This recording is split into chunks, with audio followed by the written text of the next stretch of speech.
Hello and welcome back to Buck the Trend Pod. I'm Matt Nartiv. And I'm Steph Clutterbuck. And it's probably good we do a few introductions this week because I think we've gained a few followers. Yeah, we have. So for all of you that are over here after listening to me on Pro Tri News, hello. It's great to have you. This is my opportunity to just talk.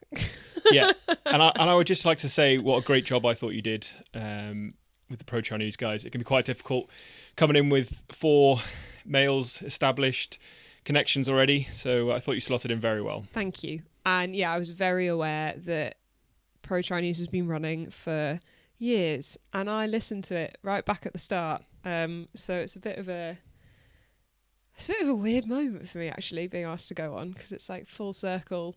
I was a fan. I was listening to Pro Tri News to get to know triathlon and the professional side of the sport. And I actually remember going, it's the first time I met Kat. I was proper fangirling. So I remember I was sat on our sofa and my phone pinged and it was, Kat Matthews has sent you a message on Instagram. And I was like, oh my gosh, what is happening? And she invited me to go for a ride, and we did. And when we were riding, she was just like, oh, my husband's got a podcast, you should give it a listen. I actually think she said, oh, my husband's got a little podcast, you should give it a listen. But it's not quite so little anymore. It is quite a big deal. So yeah, it was quite a career moment for me, asking to go on and provide my opinion and my take on the stuff that's going on in the triathlon world at the moment. So yeah, not just interview, just co-host and have your own opinions put across, which I thought was quite good. And I have opinions. Yeah, so it is the only time I will let you run away on my birthday for a couple of hours. Yeah, it was Matt's birthday on Sunday when we were recording, and you gave me a blessing, so it was fine. But Monday was the real celebrations. Monday we had a birthday party. So it was fine. So we are a week and a bit from Texas now. Feels a lot longer than that. Back into some structured training for yourself. Yep. Starting this week. How are you feeling? I don't want to jinx it, but honestly, I'm feeling the best that I felt after an Ironman. I think part of that, like we touched on, I didn't physiologically get the best out of myself, which means that the like hole that you're climbing out of isn't quite so deep. But mentally, I'm feeling fresh and excited and motivated, which is always quite refreshing after a race, because you quite often expect the Ironman blues to hit. But I think because it's such a short turnaround to the next one, my brain hasn't got a chance to go there. Yeah, and you didn't go to the well in terms of the heat stroke either. No. Like, if we're thinking back to our 2 Kona experiences, probably took, well, mentally as well as physically, quite a while to get over it. Yeah, for sure. And I think getting over that sort of disappointment where you've had to walk a marathon and you didn't train to walk a marathon, like you take a bit of an emotional battering. Whereas, yeah, Texas was just a day. It was exactly the day that I wanted. I mean, obviously I wanted more. I go into races expecting the world, but when you sit down rationally and you're like, actually, this was an utterly excellent performance for the conditions that I was racing in and how I've performed in them before. I'm excited, and I felt good in training, like especially out on the bike. I'm literally loving my life, even though I'm in winter kit again, which is a bit weird in May. So yeah, I'm currently enjoying getting tired again. Yeah. And how do you mentally get around the sort of fatigue of an Ironman and sort of put yourself back in the frame of mind ready for another one in, like we said, it was 5 weeks from race day, but less than 4 now? 3.5. 3.5. How do you turn that around? It's a good question, and I guess it's one that I'm currently figuring out as I go along, because I've never done this turnaround before. So previously I've done like a July and a September, or a July and an October.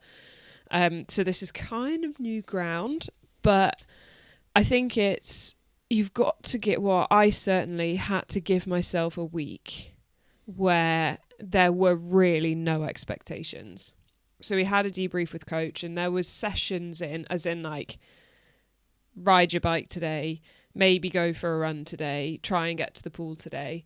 But it was a case of actually doing what I wanted to do and what felt good for me to do. So yeah, like going to the pool and just swimming for 3k because I wanted to swim for 3k because the pool was empty and it was nice to make the most of a 50-meter lane with no one else in it.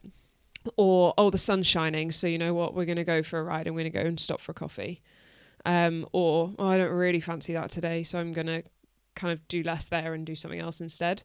Because you have to be on for the Ironman prep, mentally more than physically, I think, because you're asking so much of yourself. So just having that week where you get to say to your brain, like, yeah, okay, we'll do what you want this week, because that battery needs to be recharged.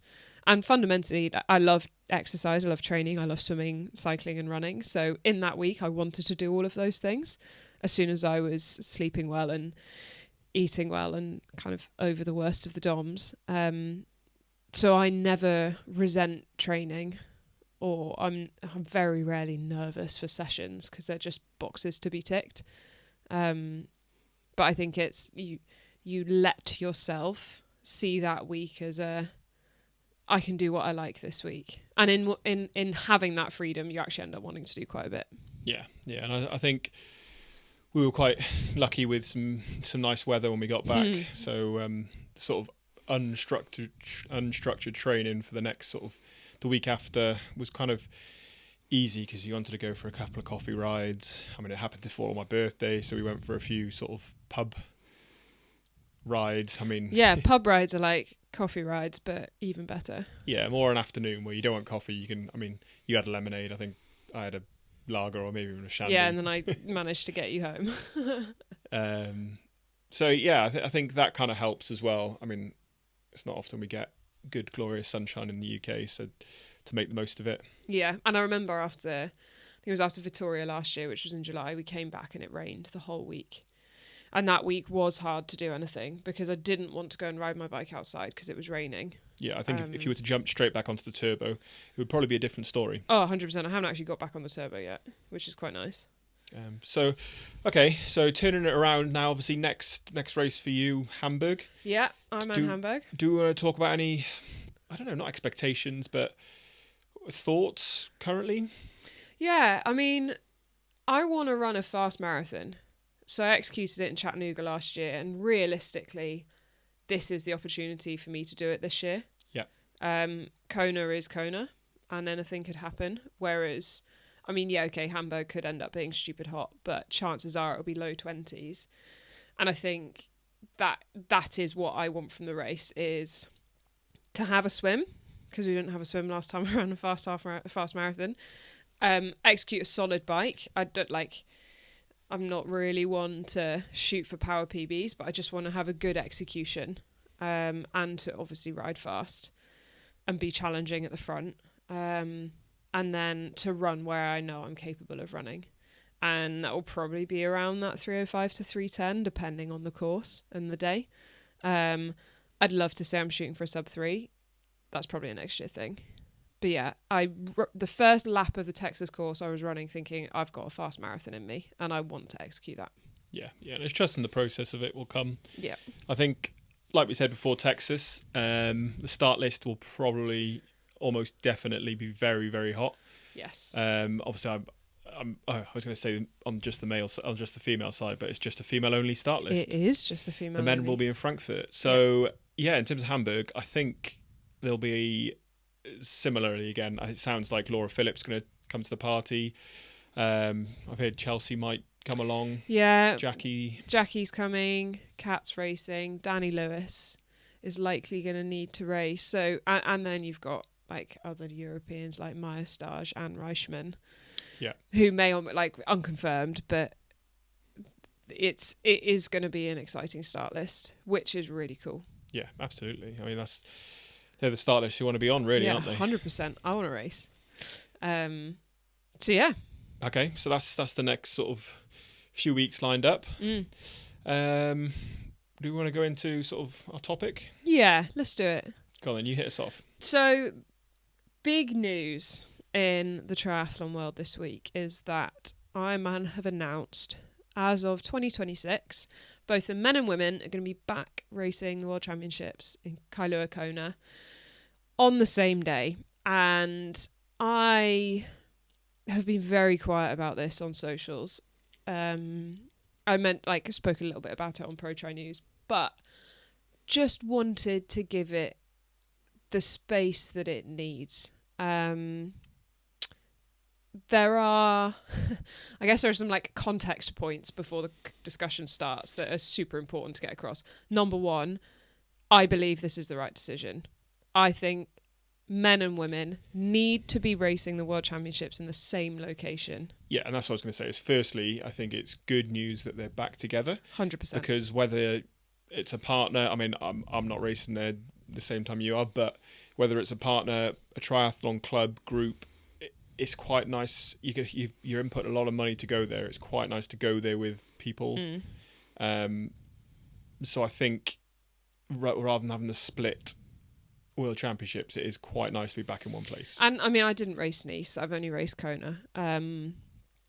But there is an element of magic that sits on Big Island that is hard to replicate anywhere else. And there is so much history that exists for triathlon there that I truly believe it was either everybody there or nobody there. You could not have one gender racing there and one gender not racing there. Yeah, and it's hard to kind of put it into perspective really of what it's actually like until you've been there. Yeah. We obviously went for our first, didn't really know much about triathlon at the time, I guess. We went to our first Hawaii World Championships for yourself, and we didn't really know what to expect. We'd heard lots of things, and when we arrived, riding the course, running the parts of the course, not swimming because the swimming's fantastic out there, but if you enjoy that sort of thing, which Matt does not.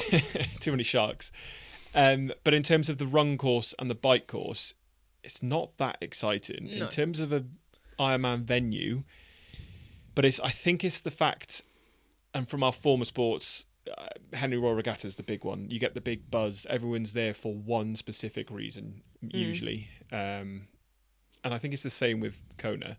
Everyone is kind of there for that one reason, whether they're supporting, whether they're racing, whether they're brands. They're all there for that one reason. Yeah. And the week of the race, it just comes to life. Yeah. And there is so much going on and everybody's there, and that's what makes it super exciting. So I truly in my heart believe that it's a good thing that we're all there, or at least all together. So when Ironman sent through the survey, I was in the camp of men and women need to be in the same place. World Championships should be in Kona. But we also need our own races. And I think the decision has been weighted towards the professional athletes getting their own races, which is important because that's what's televised and there's prize money on the line. Like, if there is an unfair race, there's an unfair distribution of money, which isn't great. However, just leaving it and making sure that pro athletes get a fair and their own races does do a disservice to other age groups and other genders. So, to be discussed. We're going to go into all of this. 2 points to make after the announcement. The first is the pro field is not impacted by proportional representation or proportional allocation of slots, or whatever it's been called. Even though there are more pro men than pro women, there are exactly the same number of professional athlete slots for men and women, which I think is absolutely critical. The caveats to that are the validation slots. So until last year, previous world champions had 5 years where they didn't need to earn a slot. They just had to turn up to an Ironman race and validate it, which means that they are not included. Bless you. Bless you. They're not included in the World Championship allocation. So say, for example, there are 55 slots each for men and women. there are then these additional slots for previous world champions. So I think on the men's side, it's Christian from 2021, Gustav, Patrick, and Sam Laidlow. Does Jan still hang on to his, or is he out of? Oh no, that's pre-COVID. It's 5 years. Yeah, it was 2018. So yeah. So it's anything from St George onwards. So Christian, Gustav, Sam, and Patrick, and then on the women's side, Chelsea, Lucy, Anne, and Danny Reeve if she came back. So that obviously means that we've got 3 women who would validate because Danny has retired, and 4 men. So we might have, there might be 1 more male slot taken. Yeah. I think it evens out though with maternity, paternity. Yeah, well, and then you get injuries, and then people taking their slots and not turning up, etc., etc. So, but in terms of like slot availability, that would be why there's a discrepancy, as opposed to different abilities to earn slots. Yeah, and we're talking 1 or 2 places here. Yeah. We're not talking thousands. And then the other piece is something that I've kind of raised briefly. Ironman have emailed the professional athletes and made a commitment that there is going to be fair and equal racing across genders and fair and equal coverage. Yeah. And what they've specified for that is the most exciting race will get coverage, but both races are going to be shown. And I think that's pretty exciting. But in terms of how do you see it being fairer for you guys racing? So honestly, the only thing that I believe they can do is increase the gaps. Yeah. Not necessarily forwards to the pro men, because realistically, Lucy and or the second pack of women might swim through some of the slower professional men, but if they are then riding back through, it's 1 or 2 men, which isn't a big deal. The problem comes with the fast male age groupers, and there are a few excellent swimmers who will ride their bikes fast. The problem actually comes with those that are not super fast swimmers that are then in packs and riding through. And I think the standard of racing for everyone is going up and up and up. But it means that there are more age group men who are riding the speeds of some of the slower professional men and therefore catching the women up. And the more of them they are, the more impact they'll have in races. So Ironman have said they're going to increase the gaps, and all we can hope is they're going to increase the gaps. Something that I would like to see is it's been made quite clear that the drafting gaps aren't going to change within races. So we're going to sit at 12 metres. What I would love to see is Ironman make a statement and say, it's 12 metres within your race, but outside of the race. So from a pro man, both ways, from a professional woman sat on a professional man's wheel and vice versa, as we saw in Texas with someone getting a draft from Taylor for 180 kilometres, it should be 24 metres, like double the distance. And then likewise with the professionals to the age group fields, the draft distance should be greater. And obviously it's hard with Race Ranger, and it will require athletes to kind of take it upon themselves. But fundamentally, I believe that we all want fair racing, and I think it's something that would help make the races fair and less likely to interfere is if we all actually just try and keep them separate, and we have a rule that says you cannot, while 12 metres is technically not drafting, there is an even bigger no drafting zone between different races. Yeah, okay. No, I agree with all that. And in terms of the proportionally allocating of slots, let's get onto that one. This is a big one. So what it means is we are going back to a world where each event is given a total allocation of Kona slots to be distributed between the men's and women's age group fields. How Ironman have done it before is every age group gets 1 slot, and the rest are then proportionally allocated based on the number of starters in each age group. So we have seen some crazy days where like the men's 35 to 39 would be getting 15 slots, and a women's, 25 to 29 would get 1. So there are worlds in which a female who comes second in her age group does not qualify for Kona, but a man that comes 15th in his age group does. and that is to go. That's how it was back in 2021. The 22 Kona year was slightly different because we had the 2 days. So Ironman basically opened the floodgates to get more. Was that right? Yeah, they wanted to get more because we had 2 days. So they trying to kind of pushed from the January onwards when they found out it was going to be 2 days. They kind of pushed for more qualification. But then likewise for 23, as soon as they decided that it was going to be women's only, we opened the floodgates to get more qualifications in. So this is kind of throwing it back a few years.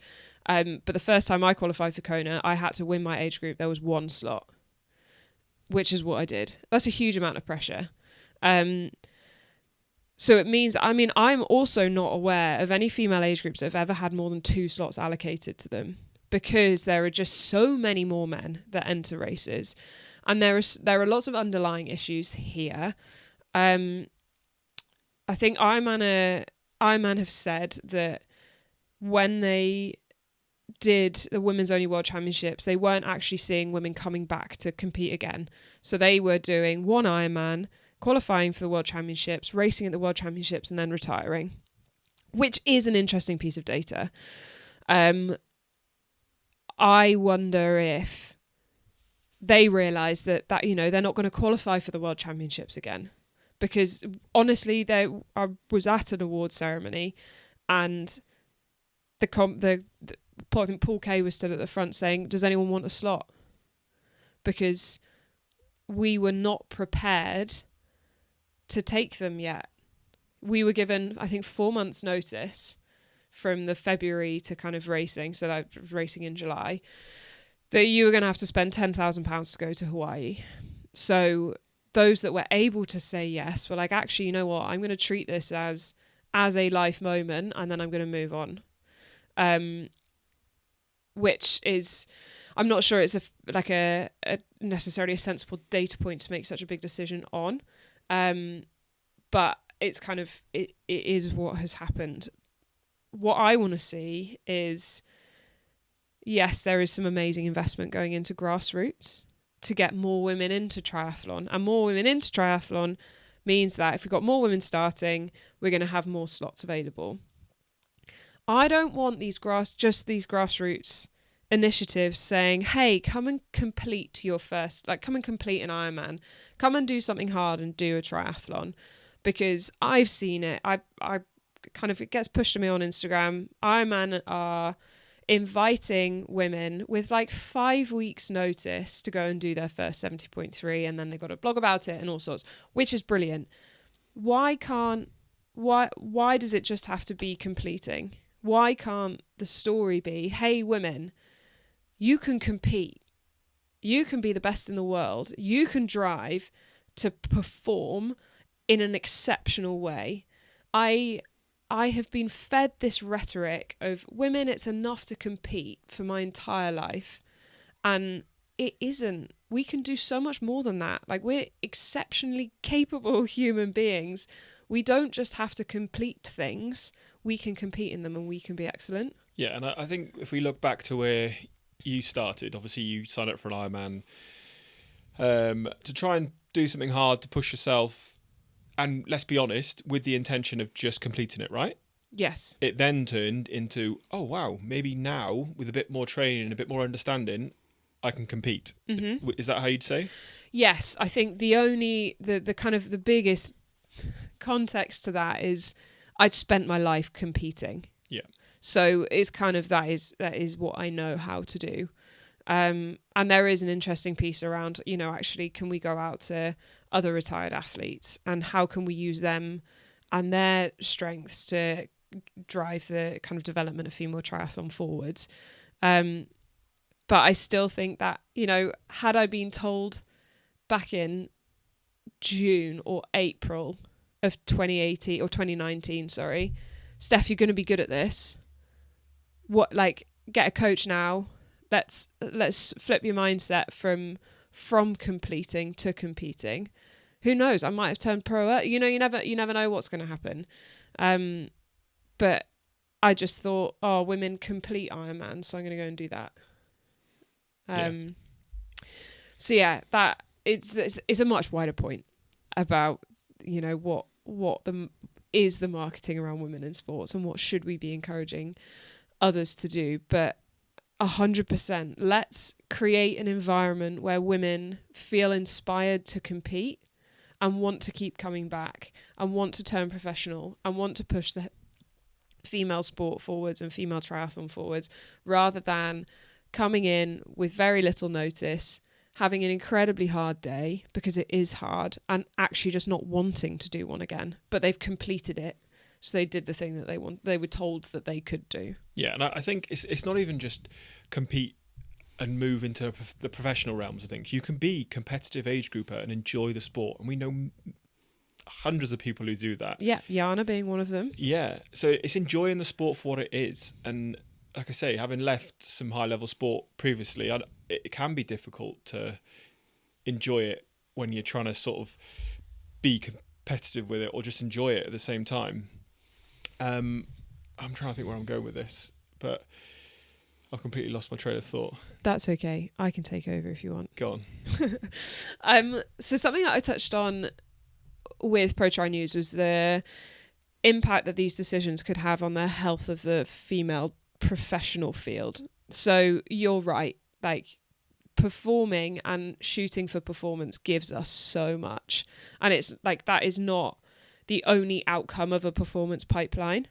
I think a rising tide lifts all ships. So better female age group racing will mean, number one, age group racing continues to get better, more exciting, and fields get bigger, they get more competitive, gaps get smaller, and it is generally very, very exciting. It also means that there are more people that want to turn professional, there are more people who are capable of turning professional, and there are more people pushing the development of other female professional triathletes onwards. So, like, Kat Matthews was an age group triathlete. Alice Alberts was an age group triathlete. I was an age group triathlete. Like, there are so many of us that have come from being an age grouper into being a professional, as opposed to being a short course athlete and transitioning across. We cannot lose that. We really can't lose that. And taking away the opportunity or the visibility of being able to qualify for Kona makes it really, really difficult for age groupers to kind of see that pathway and see that transition. The world that I raced in is very different to the one now. The world that Kat raced in is very different to the one now, because the standard of age group women has gone up, and there are more of them that are racing at the pointy end, and gaps on podiums are getting smaller and smaller. So you could be missing out on a Kona slot by 6 seconds. Yeah. Which is ridiculous. And that's 6 seconds because you came second, rather than 6 seconds because you came 16th to 15th. And that is like my primary concern as a professional triathlete, is that all of this investment that we are putting into driving the female side of the sport forwards, that brands are putting in, that, you know, women are pushing themselves day in and day out to race faster, break world records, break course records, be the fastest ever.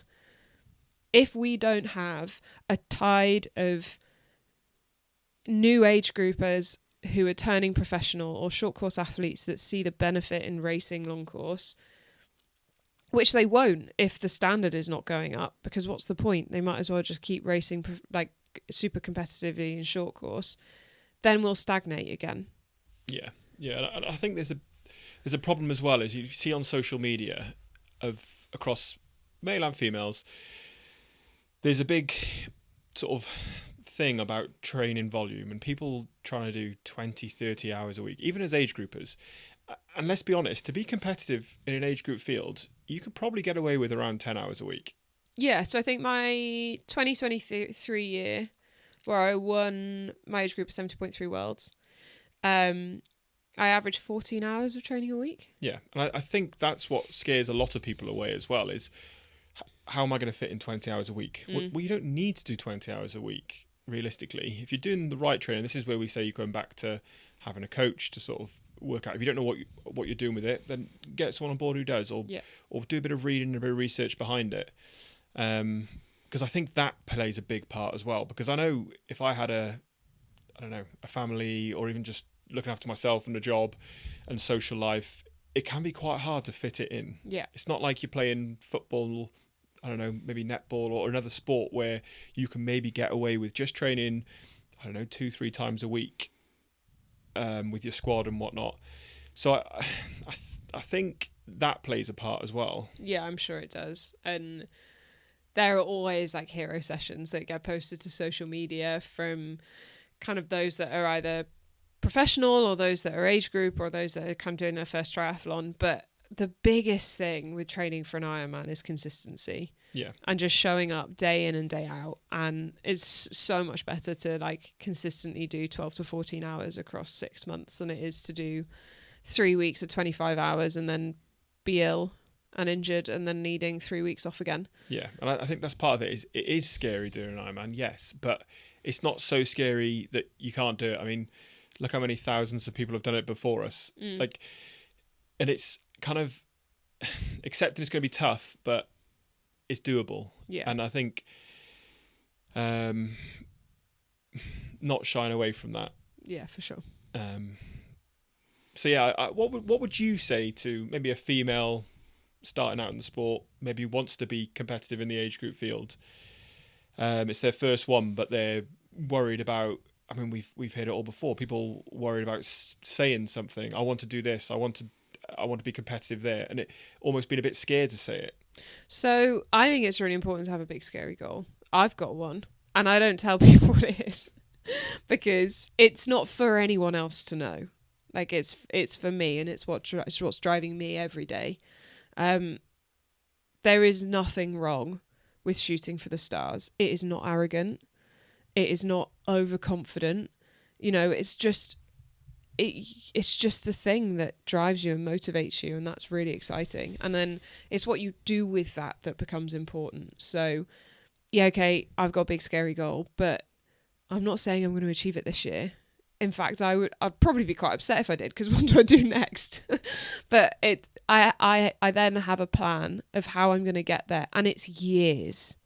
Like, it's a plan that from this point is probably another 5 years in the making, which I don't find daunting at all. Like, it's really exciting for me because it gives me time and it gives me space to make mistakes and continue to grow and develop. But I think allow yourself to have a big scary goal and then take the time to understand how you are going to achieve it. So, okay, if it's a time goal, okay, you got a time goal, break down the disciplines, make sure you include transitions, then dig into the nitty gritty of what that means. Like, how fast are you then swimming per 100? Therefore, how fast do you need to be able to swim per 100 so that speed feels comfortable? Likewise on the bike, how fast do you need to go? How long are you going to be riding for? How do you need to fuel that? Similarly on the run, like, where are you now? Where do you want to be? How much fuel can you currently take on? How much fuel do you think you need to be able to take on? How are you in different conditions? Have you picked a race that suits that? Have you picked a race that is actually going to be really challenging? And understanding all of that means that you're going into the races super prepared. And obviously the biggest caveat to all of it is an Ironman is a ridiculously hard day and you never quite know what's going to happen. So be ready to problem solve. Yeah. And I think without the goal, you can't have the plan. You can't make... No, definitely not. Because what are you planning for? Exactly. So that kind of leads me on to our sort of next point in terms of, for me, I'd like to see a bit more clarity with like a pathway towards this 50-50 gender split. And that it might not be tomorrow, it might not be next year, but I think everyone kind of needs to be able to see and the clarity of how to work towards that. Yeah, absolutely. So this is how are Ironman going to support in creating a 50-50 gender split at Kona. So that means that at all of their Ironmans, there are the same number of men as there are as women. Therefore, there are the same number of slots. Therefore, there is the same numbers, give or take a couple, pending illness, injury, pregnancy, etc., that are able to race in Kona and have slots to race in Kona. Because I think that would help people to understand the thinking behind going back to the proportional allocation. What I would like to see in the interim is, instead of it being 1 slot that's given per age group, it's 3. And then there are just slightly fewer that are proportionally allocated. Because I think coming in a podium in an Ironman is amazing, and that is deserving a World Championship slot. Yeah, and I think it celebrates the podium then as well, doesn't 100%. it? Like I say, you can get on stage at the awards the next day and you know that you're targeting the podium, you're going to definitely get a slot. And in the same way that you knew when you were racing that you had to essentially win, which is quite a tough place to be, because you could be racing someone equally as good, or you could, so I think, no, but if you go into the race knowing, is when you go into a race not knowing, and knowing there's definitely 1 spot for first, and then maybe there'll be another one, maybe there'll be 3, maybe there'll be 4. We don't know until the awards. I think it would be good to have the clarity of knowing before the race what you kind of need to aim for.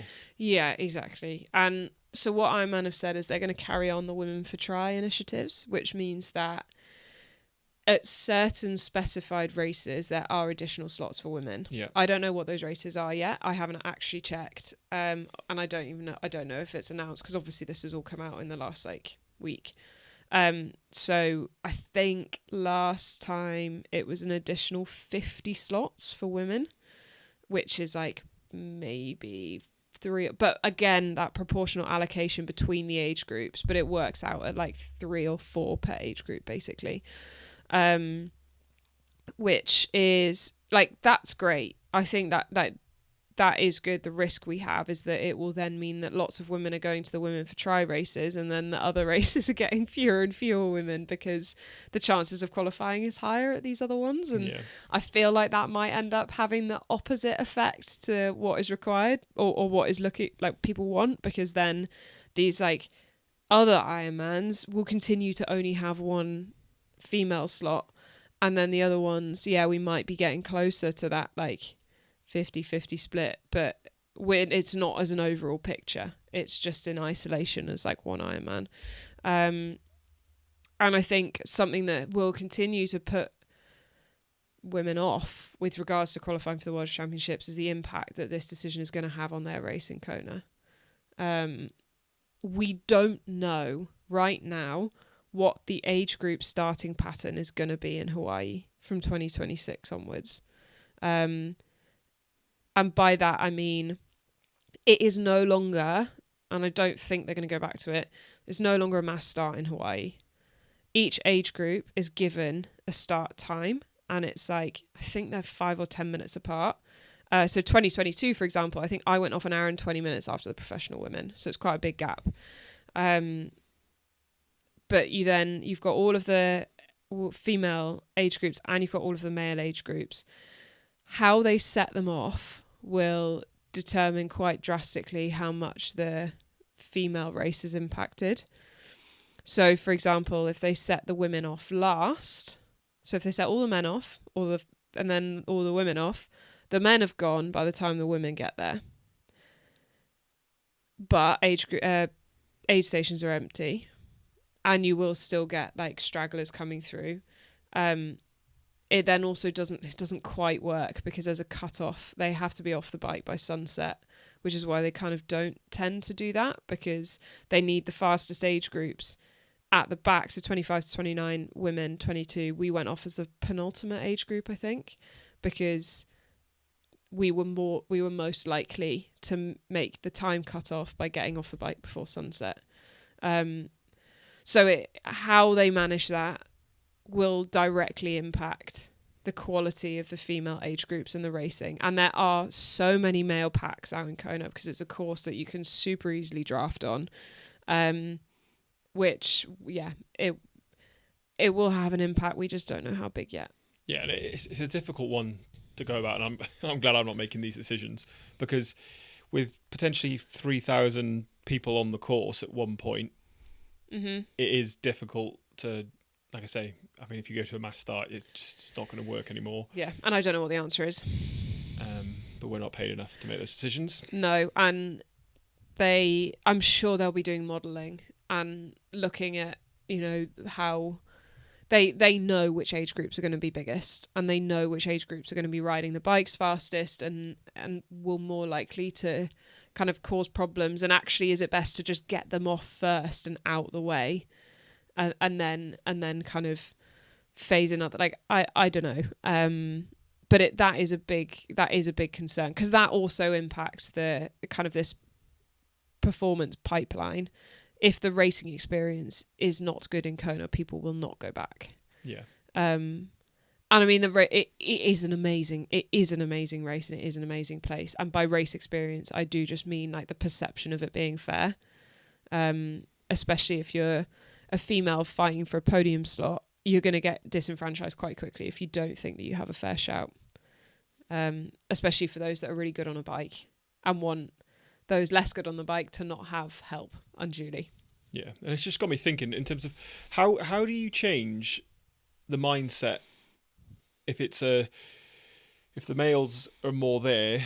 How do you change the mindset across the females population of going from completing to competing? Is that, obviously there's a marketing piece there from Ironman. How else? I guess amongst your peers as well, you can probably. How do we go about that, do you think? Yeah, so there are like the engagement piece is really quite huge. So you need to make sure that the system is in place to enable women to compete rather than complete. So that just means that there are no systemic barriers in the way that if a woman says, hey, I want to compete, and then the system says no. And that is what I'm talking about with regards to Kona slots. If they want to compete, but they cannot qualify for a world championships, then they can't, because they could forever be second. And that person they're coming second to could go on to win Kona, and they could have come second in Kona.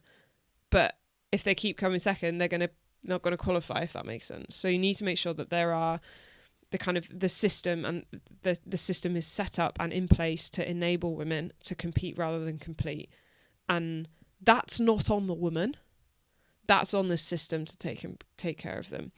And then there is this kind of, you're right, this marketing piece that shows them that they are able and they are capable of competing. And it will be highlighting athletes that have come through from age group who have stories that are very similar to mine, or who are kind of other athletes that have transitioned in, whether that be short course or cyclists or swimmers. Like, we all know about Camworth.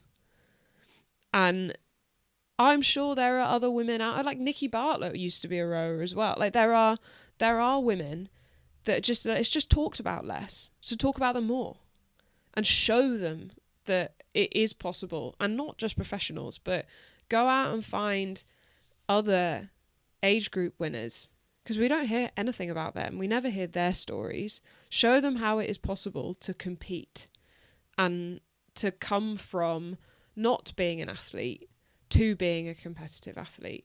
And then the last piece is, it's the emotional side. So helping them to believe that they can. So it's like, you've enabled them, you've shown them that it's possible, and then it's like the caring side. So just, and that is it's the last piece, and it's the hardest piece to get right, but it's at race days, making sure that the way that the female athletes are spoken to is not putting them down, and it's not showing surprise that they've turned up to race an Ironman. And it's hard. I guess it's hard to talk about, but the amount of times that I've had like, oh, you race the same distance as the men, and it's like, well, yeah, it's an Ironman. We all do the same thing. Like, we need to, all of us, just be better at showing other women that we are great, we are excellent. We shouldn't be put off by doing some crazy things, and the emotions and how much we get from not just completing but competing. And for anyone that's listening that does just want to complete, like, this is not that, go for it. It is without a doubt the most rewarding thing I've ever done, do an Ironman, which is why I came back to do it again. My frustration is that I believe marketing limits us to completing, because it talks about that as if it is the pinnacle of what we are able to achieve.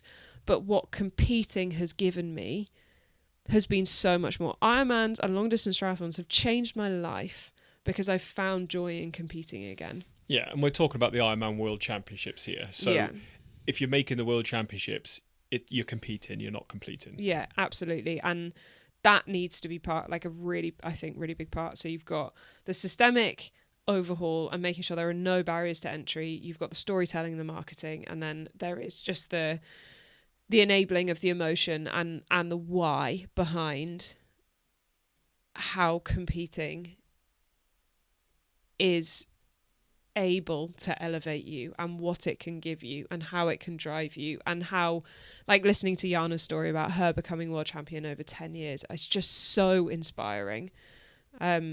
Things like that, I think, will really start to shift how women see themselves within the sport of long distance triathlon.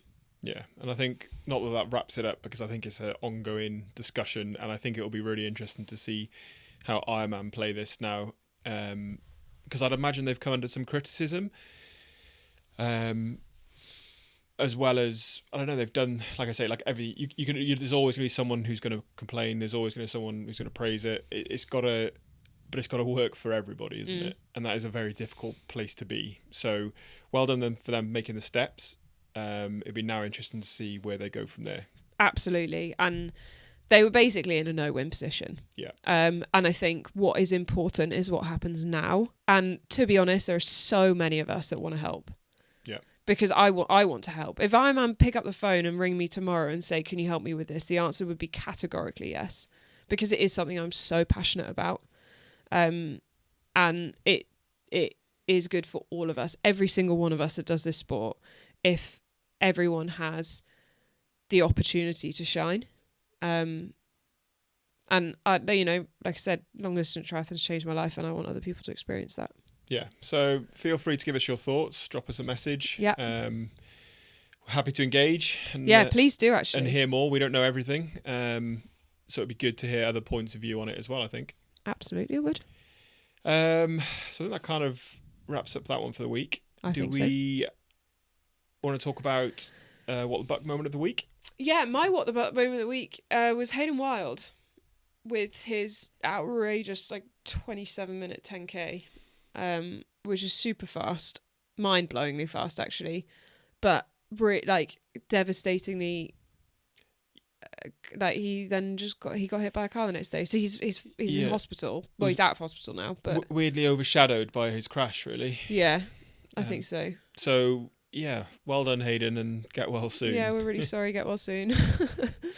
And it goes. I mean, it's the same with Alex Shee. There's some phenomenal running. Yeah. At the moment, and it's good to see the crossover in sports. I know running is part of a triathlon, but it's still a crossover of sports, in my opinion. I think it properly legitimizes what, especially these, I mean, they're both short course athletes. What they're able to do as short course athletes is they are fast. Yeah. They are super fast. Yeah. And we've seen Lucy do it in the swimming world. Yeah. And I'm sure, Cam in the cycling world, there's a lot of crossovers. And Paula. Yeah.